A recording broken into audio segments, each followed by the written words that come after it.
it definitely seems like there is really fun banter through all of you guys, the moments where you're all on screen together. What was it like shooting that, if you guys want to just go down the line, even for you guys finally seeing them all together in the suits? Well, you know, we've made a number of these films with the individuals, or maybe two of them, but to have them all together was epic.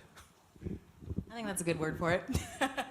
Also, too, it's you spend so much time preparing for these movies and working on what the costumes are and the casting. So the first day that everyone was together on set in costume, you know, it's inexplicable. I mean, I had chills. It was really great.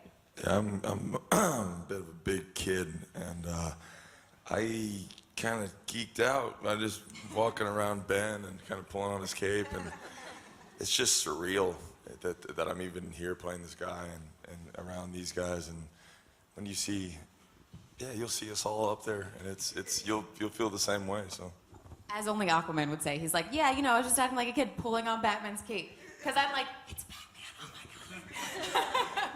And I was like, who the fuck keeps pulling on my cape?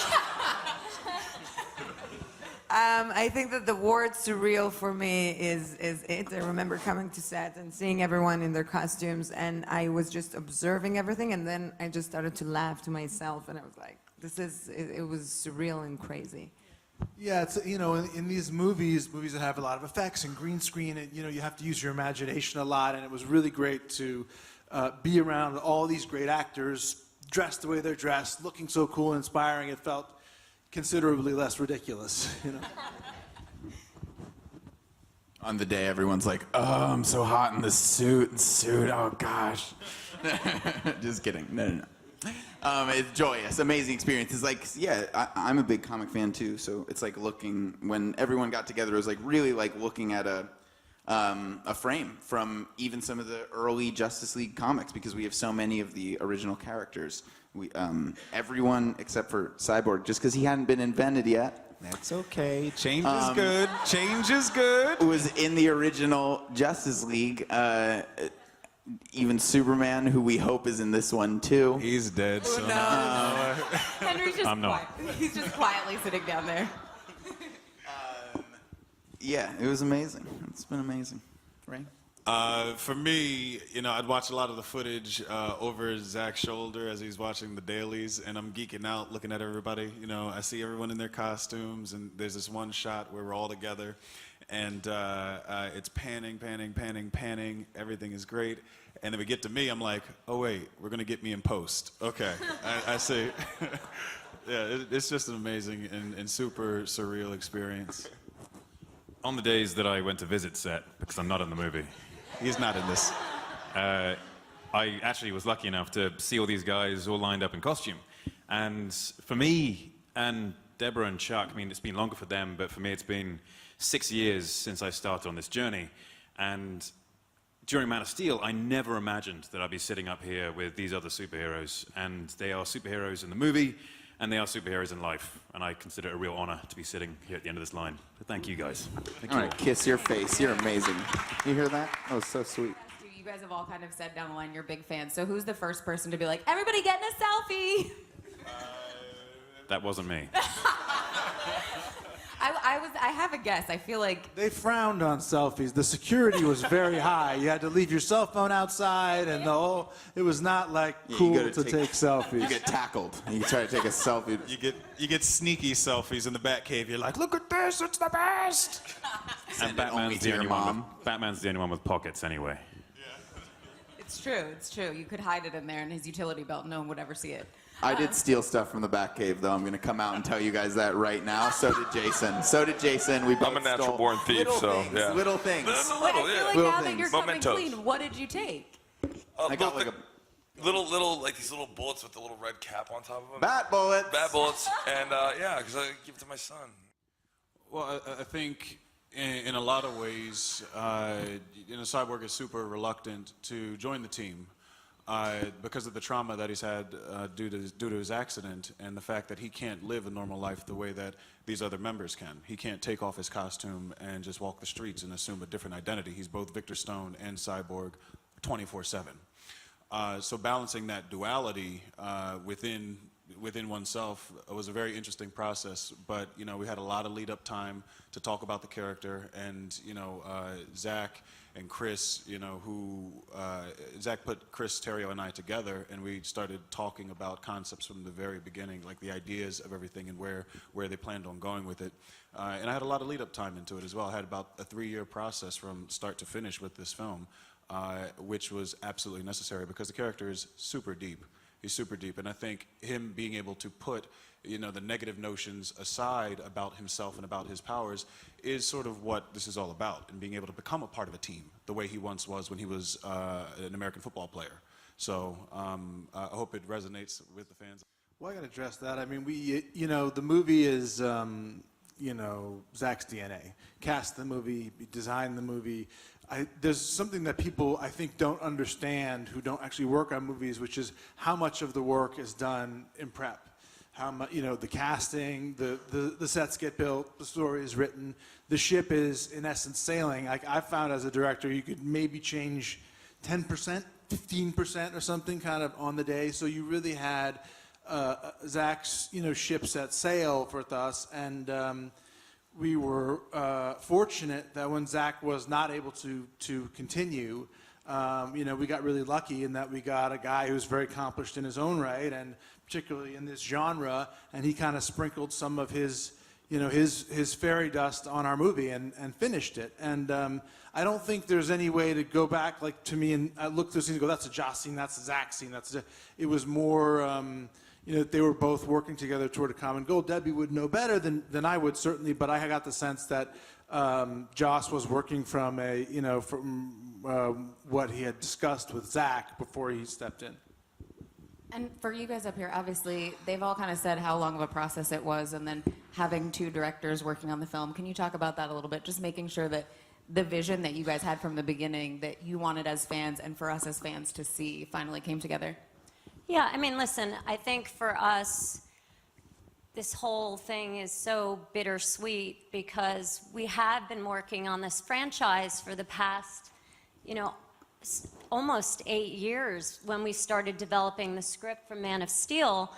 And then we moved on to BVS, and also Zach developed the story for Wonder Woman, which was leading up to the point of Justice League, where these characters were finally going to come together. I mean, this was a really great hero's journey, and a journey for these characters to be the characters that they are today. So not being able to complete his vision, you know, was extremely difficult. So that makes it hard. But we were lucky that we had Joss already working on script pages. And, you know, our feeling is that we're hoping that people don't think about how the movie was made when they went to see it, because these characters are bigger than any director. They're bigger than any of us. And we love and adore these characters, and we love and adore all these people here, so. How about for you, Chuck? Well, I mean, I can't really say it any better than Debbie or Ben, you know. Of course, you know, it's been just a great privilege and fun to work with Zach and Debbie on, and all of the actors in the various films, starting with Henry with Man of Steel, and then, you know, as you know, Ben with Batman versus Superman and Henry, and then Gal and Wonder Woman, and then the whole team together right now. It's been, you know, actually in a wonderful way, you know, a great learning experience and life experience. And, you know, it was sad not to have Zach there, but as, you know, we've been saying, to have Joss come in, and he had already been working with Zach, and now we're just really happy with the movie and really happy with the dynamics of what we're doing and how great these characters, you know, infused by this talent, have made these characters, and we're really happy to be sharing it with everybody. Well, I think that was one of the, I mean, it all kind of came from Zach's mind. I mean, Aquaman wouldn't be here if it wasn't for him. When I stepped into his room and he told me his vision, I want people to know that, you know, in a year, you're going to understand where he came from, what happened to his mother, what happened to his father, and how he was treated in this world, and how he didn't know how to use his powers. And And sometimes he saved people, and sometimes he lost people. And his human side didn't know how to cope with those things, and he would cover up those things. And so he's hiding behind there's a lot of layers to this guy. And I think once we do get to the solo film, you get to see the man who's going to take responsibility and help the world and become king eventually. So this one, I don't really think that he is Aquaman. He's Arthur Curry, but he's not. He hasn't done the trident yet, and it's coming. But just stick with it. And He's Simba right for now. the people who are like, that's not my Aquaman. It's like, just wait a little bit longer. Parcheesi. No, I mean, I think a lot of it is the time we got to spend between takes. I see some familiar faces who were with us for set visits here today. And, I mean, what you saw is what you got. I mean, being around these guys, the different energy and the different comedic sensibilities with respect to that, I think it did build the team in a pretty organic way. I think that going back to Zach, he did magnificent work casting, like plunking and knowing exactly which one is going to make the best of its character and how the whole will work together. And it's been super easy. It's been very natural. I mean, no hours at the psychologist, sofa talking about each other. No, it's been super fun and very easy. I just also want to add, as a producer, sometimes you go, gee, how are we going to get these guys to work together? How are we going to get them to bond? Well, we didn't have to do anything, If you went into the gym, sometimes many of them were there, sometimes they weren't. If there was take one, between take one and take two, or take three and take four, you'd look around, they were together. And, it was the most easy coming together of a group, on any group experience on a movie that I've ever seen. The other thing too is we spent a lot of time on set. It was the first time I've ever stayed on set. Normally, I got massive ADD and I can't sit still and I gotta go do something. So I'd always run back to my trailer. But we were just we lived in our tents and we have a band. Yes, he did the drums. Edward did the drums. We did some singing. Ben did the Bruce voice. It's been super awesome. I'm telling you. There's a Twitter. Time. It's a swell time. Gal, why don't you start? Okay.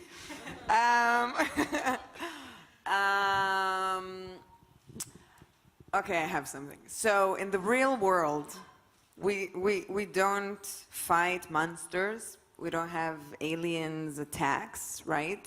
It's us creating the problem. And I think that it would have been wonderful if somehow us, human, could get together and come together and just be and do good to each other and try to make the world a better place. I'm giving you a cheesy answer right back at you. But I mean it from the bottom of my heart. One of the reasons that we make these films is because and these characters have lasted for so long, is because they're inspirational and aspirational characters. So if these varied metahumans, those who have superpowers and want them, those who have powers and don't want them, those that they come from different places in life and haven't figured out all their issues, if they can come together, then hopefully that'll resonate to the world and see maybe they can come together. Well, and I think that's the thing, at least for me, that has always been so awesome with comic books, is you can approach things that may be a little bit hard to talk about or a little bit difficult to talk about as a group and talk about them in the comics, and then you get these superheroes who are portraying that. And honestly, it's one of those things where you see it on the screen and you're like, if it makes you do anything, even a little bit more that makes you feel like a superhero, then they did their job. So yeah, and it's inspiring to see people with so much power who could go in a different direction and go toward the negative side. It's great, and it's important for us to see people with power doing good, and hopefully that'll inspire other people who have power to continue that. Well, you raise an interesting point, which is that Batman, who is by nature not necessarily antisocial, but pretty private, a loner. And in this movie, he's thrust into the role of having to not only work with people, but bring them together and convince them to come in there and try to be, some kind of a gel with Wonder Woman to to hold all that community effort together, and that was a really interesting thing to play for me. And it also does take us to a more traditional version of Batman in the Justice League comics and his role with the Justice League versus the sort of less typical version we saw with Batman and Superman, where he was blinded by rage and wanted to take on Superman. So it was a lot of fun for me. I also got to have a kind of a dry wit. I got to play off Ezra, which was a lot of fun. He's so funny, and Batman is like, Bruce is always on the verge of exasperation, and it was fun to get to show some other colors for sure. Watching the team dynamic as characters is one of my favorite things about this movie, because superheroes are all just reflections of the human psyche, human personality traits, just personified and made grander. So everyone who's watching this movie will have something they can associate with when it comes to watching each one of these performances. And everyone watching this movie is going to identify with the differences between characters and the similarities between characters as well. I think these guys really, really nailed it when it came to their interaction or their lack of interaction. And ultimately, all having their eyes on the same goal, but just having no idea how to get there, which I think a lot of viewers will be experiencing in life anyway. And these guys smashed it, knocked it out the park. And Henry looks great in dream sequences and as a corpse. True statement. Fact. Really good. And if Superman had that porn mustache in the last movie, I think he would have won a lot quicker. Last question for all of you guys. What do you hope that the fans walk away feeling when they go and see the Justice League? If you want to just go down the line quick. I want them to want to see Justice League too. I want them to enjoy this historical moment. They've waited a long time. Yeah, it's a beautiful, amazing story. I want them to go back and watch it with more people. I am what they said. I hope that I'll enjoy the movie and find it entertaining, and I hope they'll like to watch Justice League 2, so we have more to explore. Yeah, I also hope that people just have fun and enjoy the ride and get as much enjoyment out of the camaraderie of the group as we did, in performing it. Yeah, just that exhilaration when you see a film and you really like it, and then you're excited and you can't sleep and you just think about it a lot. I hope some people have that. If they can feel even an iota of the excitement that we felt making this film, then it will have been a success, I think.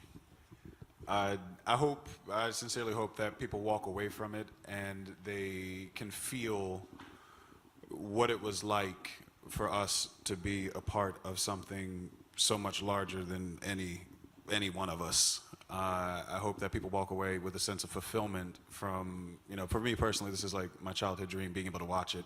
Like, being in it is great, don't get me wrong, but I hope they feel that same sort of sense that I felt when I was a kid watching Michael Keaton, and all the other animated series and movies. I hope they feel that. For me, I hope people walk away from it just, first of all, having enjoyed it and had fun, but more importantly, to have been inspired and to walk away with a sense of hope.